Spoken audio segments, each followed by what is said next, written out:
आइए जानते हैं आज की कुछ प्रमुख अंतर्राष्ट्रीय खबरों को। उससे पहले एक नजर आज के हेडलाइंस पर। आंध्र प्रदेश के पूर्व मुख्यमंत्री और टीडीपी चीफ चंद्रबाबू नायडू गिरफ्तार, करोड़ों रुपए घोटाले का है आरोप। सपा प्रत्याशी सुधाकर सिंह ने दर्ज की रिकॉर्ड जीत, दारा सिंह को 42,000 वोटों से हराया। सुधाकर बोले, दारा तो हमारा मित्र है। यूएनएससी की स्थायी सदस्यता के लिए भारत के साथ अमेरिका, जाने क्या बोले जो बाइडेन। जर्मन चांसलर और ब्राजील के राष्ट्रपति पहुंचे दिल्ली, पीएम मोदी ने ट्वीट कर किया स्वागत। आज 2 सत्र में होंगे कार्यक्रम। क्या यूक्रेन युद्ध से रूस इतना मजबूर हो गया है कि चीन की दोस्ती के लिए भारत का हाथ भी झटक देगा। दिल्ली ना आना जिनपिंग को पड़ेगा बहुत भारी, हो रही है भारत, अमेरिका और गल्फ देशों के बीच रेलवे डील की तैयारी। भारतीय विदेशी मुद्रा भंडार में 4.039 बिलियन की शानदार बढ़ोतरी, कंगाल पाकिस्तान में फिर घटा। शाहरुख खान की जवान के आगे गदर 2 और ड्रीम गर्ल 2 पस्त, शुक्रवार को कर पाए बस इतनी कमाई। पाकिस्तान से मुकाबले के लिए प्लेइंग 11 में बड़े बदलाव करेंगे रोहित, इन 2 खिलाड़ियों की हो सकती है एंट्री। आंध्र प्रदेश से बड़ी खबर सामने आई है। यहां पर राज्य के पूर्व मुख्यमंत्री चंद्रबाबू नायडू को गिरफ्तार कर लिया गया है। आपराधिक जांच विभाग ने टीडीपी प्रमुख और आंध्र प्रदेश के पूर्व सीएम एन चंद्रबाबू नायडू के खिलाफ गिरफ्तारी वारंट जारी किया था। वारंट जारी होने के कुछ ही देर बाद उन्हें गिरफ्तार कर लिया गया। जिस समय उन्हें पकड़ा गया उस समय चंद्रबाबू नंदियाला में बस में ठहरे थे। बस से उतरने के बाद पुलिस ने उनसे बातचीत की और उन्हें गिरफ्तार कर लिया। कौशल विकास घोटाला मामले में एसआईटी और सीआईडी अधिकारियों ने चंद्रबाबू नायडू को गिरफ्तार किया है। चंद्रबाबू ने सवाल किया, जब कौशल घोटाले से जुड़े किसी सबूत के बिना मामले की जांच अदालत में चल रही है तो उन्हें कैसे गिरफ्तार किया जाएगा। वकीलों ने केस के कागजात देने और एफआईआर की कॉपी दिखाने को कहा, लेकिन पुलिस ने कहा कि वे रिमांड रिपोर्ट नहीं दे सकते। चंद्रबाबू की गिरफ्तारी के दौरान खूब ड्रामा हुआ, उनकी तबीयत खराब होने का दावा किया गया। गिरफ्तारी के बाद सीआईडी उनकी जांच के लिए उन्हें अस्पताल ले गई है। यह सीट सपा विधायक दारा सिंह चौहान के इस्तीफे से खाली हुई थी। दारा सिंह चौहान ने सपा से इस्तीफा देकर बीजेपी ज्वाइन कर ली थी। बीजेपी ने उन्हें ही अपना उम्मीदवार बना दिया था। घोसी उपचुनाव में सपा प्रत्याशी सुधाकर सिंह ने अब तक की सबसे बड़ी जीत हासिल की। उन्होंने भाजपा प्रत्याशी दारा सिंह को 42,759 मतों से मात दी। बीते वर्ष विधानसभा चुनाव में 1,08,430 वोट पाने वाले दारा सिंह चौहान इस बार 81,668 पर सिमट कर रह गए हैं। घोसी विधानसभा सीट पर हुए उपचुनाव में समाजवादी पार्टी के प्रत्याशी सुधाकर सिंह ने 42,759 वोटों से जीत दर्ज की है। उन्होंने भारतीय जनता पार्टी के प्रत्याशी दारा सिंह चौहान को शिकस्त दी है। सुधाकर सिंह को 33 राउंड की मतगणना के बाद कुल 1,24,427 वोट प्राप्त हुए, जबकि दारा सिंह चौहान के खाते में 81,668 वोट ही आए। बता दें कि उपचुनाव में कुल 10 प्रत्याशी मैदान में थे, जिनमें से 8 की जमानत जब्त हो गई है। विधानसभा घोसी उपचुनाव में जीत मिलने के बाद सपा प्रत्याशी सुधाकर सिंह ने जीत का श्रेय समस्त मतदाताओं को दिया। कहा कि गठबंधन में सभी दलों का समर्थन मिला है। चुनाव प्रचार करने आए सभी दलों के नेता हमारे मित्र रहे हैं, सभी ने हमारी मदद की है, इसके चलते जीत मिली। वहीं दारा सिंह चौहान को लेकर कहा कि वह तो हमारे मित्र हैं, वॉक ओवर देकर चले गए। वहीं ओम प्रकाश राजभर का तो हमें अंदर से सपोर्ट था। अमेरिकी राष्ट्रपति जो बाइडेन ने 2028 से 29 के लिए संयुक्त राष्ट्र सुरक्षा परिषद में भारत की गैर अस्थायी सीट की दावेदारी का स्वागत किया और क्वाड पर भी जोर दिया। अमेरिकी राष्ट्रपति जो बाइडेन ने संयुक्त राष्ट्र सुरक्षा परिषद यूएनएससी में भारत की स्थायी सदस्यता का समर्थन किया और G20 सम्मेलन की मेजबानी करने के लिए तारीफ की।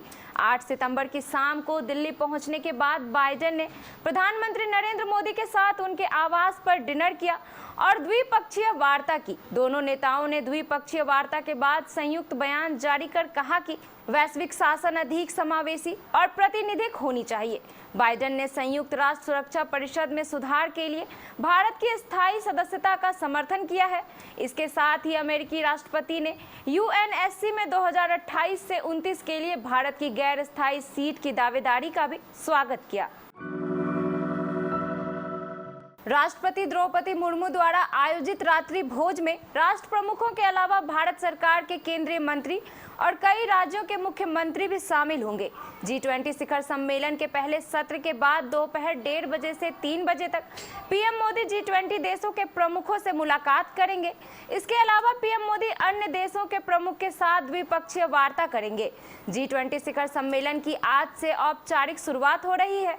दिल्ली के प्रगति मैदान स्थित भारत मंडपम में इसका मेगा इवेंट का आयोजन हो रहा है। वन अर्थ वन फैमिली पर 2 सत्र आज के दिन के एजेंडे हैं। यह आश्चर्य की बात थी कि पुतिन को प्रिगोजिन और उनके दुश्मनों रक्षा मंत्री सर्गेई शोइगु और general staff chief general Valery Gerasimov के बीच खुलेआम झगड़े को खत्म करने में इतना समय लगा। यह पुतिन की लंबे समय से चली आ रही रणनीति को दर्शाता है कि कैसे एस्टेब्लिशमेंट के अंदर विभिन्न गुटों को संतुलित करने के लिए उन्हें एक दूसरे के खिलाफ इस्तेमाल किया जाए। लेकिन जब प्रिगोजिन शासन पर भी खुलेआम हमले करने लगे, जिसका स्वाभाविक तौर पुतिन भी शिकार हुए, तो रूसी राष्ट्रपति ने अंततः अपनी हैसियत दिखाने की ठान ली और वैगनर को सीधे रक्षा मंत्रालय के अधीन करने का आदेश दे दिया। जवाब में प्रिगोजिन ने अपनी सैन्य शक्ति दिखाने का फैसला किया ताकि पुतिन शोइगु बर्खास्त करने को मजबूर हो जाएं और प्रिगोजिन सबसे शक्तिशाली व्यक्ति बनने के रूप में उभर जाएं। लेकिन जब कोई रूसी जनरल या सैन्य इकाई विद्रोह में शामिल नहीं हुई, जैसा कि प्रिगोजिन ने शायद उम्मीद की थी, तो सारी प्लानिंग फेल हो गई। इससे स्पष्ट है कि चाहे कितनी भी रूसी सैनिक उच्च कमान से घृणा करते हों, लेकिन वे विद्रोह नहीं करेंगे, क्योंकि इससे यूक्रेन युद्ध में रूस हार सकता है, जो शायद ही कोई रूसी चाहता हो। चीन के राष्ट्रपति शी जिनपिंग का दिल्ली ना आना उनके लिए बहुत भारी पड़ सकता है। G20 समिट के दौरान मिडिल ईस्ट में चीन के प्रभाव को कुचलने का फैसला देखने को मिल सकता है। अमेरिकी राष्ट्रपति जो बाइडेन और भारत, सऊदी अरब तथा संयुक्त अरब अमीरात के नेताओं के बारे में अटकले हैं कि वे G20 सम्मेलन में एक जॉइंट इंफ्रास्ट्रक्चर डील की घोषणा करेंगे। यह डील अमेरिका के उन प्रयासों का हिस्सा होगी जो चीन के मिडिल ईस्ट में बढ़ते प्रभाव को संतुलित करने के लिए हो रहे हैं। एक्सियोस के अनुसार यह योजना गल्फ और अरब देशों को एक रेल नेटवर्क से जोड़ने का प्रयास करेगी। रिपोर्ट में कहा गया कि यह क्षेत्र के बंदरगाहों से शिपिंग मार्गों के माध्यम से भारत को भी जोड़ेगा। भारत की राजधानी नई दिल्ली में इस समय G20 की शिखर बैठक चल रही है। दुनिया भर के अग्रणी देशों के राष्ट्राध्यक्ष इसमें शिरकत कर रहे हैं। इसी बीच भारत के विदेशी मुद्रा भंडार के मोर्चे पर खुश करने वाली खबर मिली है। बीते 1 सितंबर 2023 को समाप्त सप्ताह के दौरान भारत के विदेशी मुद्रा भंडार में शानदार बढ़ोतरी हुई है। इस दौरान अपना विदेशी मुद्रा भंडार 4.039 बिलियन बढ़कर 598.897 बिलियन पर पहुंच गया। इससे पहले 25 अगस्त 2023 समाप्त सप्ताह के दौरान इसमें $30 मिलियन की गिरावट हुई थी। उधर अपने पड़ोसी देश पाकिस्तान के विदेशी मुद्रा भंडार में फिर कमी की खबर है। शाहरुख खान की जवान की चर्चा फिल्म के पोस्टर रिलीज से ही शुरू हो गई थी, लेकिन जब से 7 सितंबर को फिल्म रिलीज हुई है, तब से फिल्म का बॉक्स ऑफिस पर मानो ऐसा लग रहा है कि जवान का राज चल रहा है। वहीं फिल्म ने भी 100 करोड़ का कलेक्शन 2 दिन में हासिल करके फैंस का एक्साइटमेंट लेवल और भी बढ़ा दिया है। हालांकि इसका असर ड्रीम गर्ल 2 और गदर 2 के कलेक्शन पर जोरदार पड़ा, जिसके चलते फिल्म की कमाई 1 करोड़ भी नहीं रह गई। इतना ही नहीं, आयुष्मान खुराना की फिल्म तो 100 करोड़ हासिल करने से पहले ही पस्त हो गई है, जिसे देखकर फैंस को काफी निराशा होने वाली है। एशिया कप 2023 में भारत और पाकिस्तान की टीम एक बार आमने सामने होने वाली है। दोनों देशों के बीच यह मुकाबला 10 सितंबर को कोलंबो के आर प्रेमदासा स्टेडियम में भारत समय अनुसार दोपहर 3 बजे से आयोजित होगा। इस मुकाबले में बाबर आजम के कंधों पर पाकिस्तान टीम की बागडोर होगी। वहीं रोहित शर्मा भारतीय टीम की अगुवाई करेंगे। इससे पहले ग्रुप मुकाबले में भी दोनों पड़ोसी मुल्क टकराए थे। हालांकि वह मुकाबला बारिश के चलते बेनतीजा रहा था। इस मुकाबले से पहले भारतीय टीम के लिए अच्छी खबर सामने आई। स्टार तेज गेंदबाज जसप्रीत बुमराह स्क्वाड के साथ जुड़ चुके हैं। बुमराह पारिवारिक कारणों से नेपाल के खिलाफ मैच में भाग नहीं ले पाए थे। बुमराह की अनुपस्थिति में अनुभवी तेज गेंदबाज मोहम्मद शमी को नेपाल के खिलाफ प्लेइंग 11 में जगह मिली थी। शमी ने नेपाल के खिलाफ मुकाबले में 7 ओवर से 29 रन देकर 1 विकेट हासिल किए। क्योंकि जसप्रीत बुमराह टीम में वापस आ गए हैं तो शमी की प्लेइंग 11 से छुट्टी हो सकती है।